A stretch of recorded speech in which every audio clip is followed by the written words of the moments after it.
2026-27 academic year కి admissions ని ఆహ్వానిస్తుంది పల్లవి engineering college. నాక్ ఏ గ్రేడ్ గుర్తింపు, అత్యాధునిక మౌలిక సదుపాయాలు, 91% పైగా ప్లేస్మెంట్ సక్సెస్ రేట్ తో టాప్ ఎంఎన్సీ కంపెనీలో ఉద్యోగ అవకాశం. అడ్మిషన్ల కోసం 9247528134, 9247528135 నంబర్స్ ని ఈ రోజే సంప్రదించండి.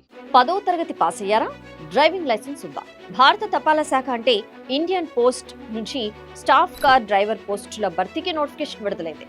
ఈ ఉద్యోగానికి సంబంధించిన అర్హతలు, వయస్సు, జీతం, ఎంపిక విధానం, దరఖాస్తు ప్రక్రియ ఏంటో ఇప్పుడు తెలుసుకుందాం. ముందుగా విద్యార్హత విషయానికి వస్తే అభ్యర్థులు గుర్తింపు పొందిన బోర్డు నుంచి 10వ తరగతి ఉత్తీర్ణులై ఉండాలి. అలాగే చెల్లుబాటు అయ్యే డ్రైవింగ్ లైసెన్స్ తప్పనిసరిగా ఉండాలి.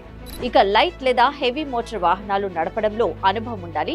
ముఖ్యంగా మోటార్ వాహనాలు నడపడంలో కనీసం 3 ఏళ్ల అనుభవం అవసరం. ఇక వాహనాలు వచ్చే సాధారణ సాంకేతిక సమస్యలపై అవగాహన కూడా ఉండాలి. వయసు సాధారణంగా 18 నుంచి 27 సంవత్సరాల మధ్య ఉండాలి. ప్రభుత్వ నిబంధనల ప్రకారం రిజర్వేషన్ కేటగిరీల అభ్యర్థులకు వయో పరిమితిలో సడలింపు ఉంటుంది.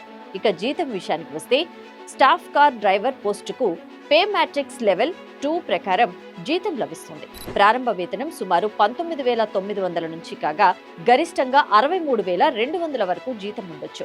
దీనికి అదనంగా ప్రభుత్వ నిబంధనల ప్రకారం ఇతర అలవెన్సులు కూడా లభిస్తాయి.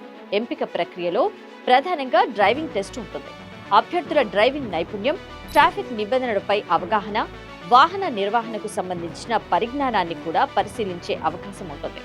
ఇక దరఖాస్తు విధానం విషయానికి వస్తే ముందుగా ఇండియన్ పోస్ట్ అధికారిక వెబ్సైట్ లోకి వెళ్లి సంబంధిత నోటిఫికేషన్ ను పూర్తిగా చదవాలి.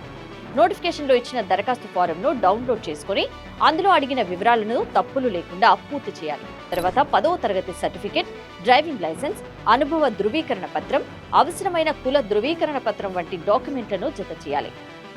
ఆ తర్వాత నోటిఫికేషన్ లో సూచించిన చిరునామాకు స్పీడ్ పోస్ట్ లేదా రిజిస్టర్ పోస్ట్ ద్వారా దరఖాస్తును పంపించాలి. అయితే దరఖాస్తు చేసే ముందు పోస్టుల సంఖ్య, చివరి తేదీ, వయో పరిమితి, చిరునామా వంటి వివరాలను అధికారిక నోటిఫికేషన్ లో తప్పకుండా మరోసారి చెక్ చేయండి.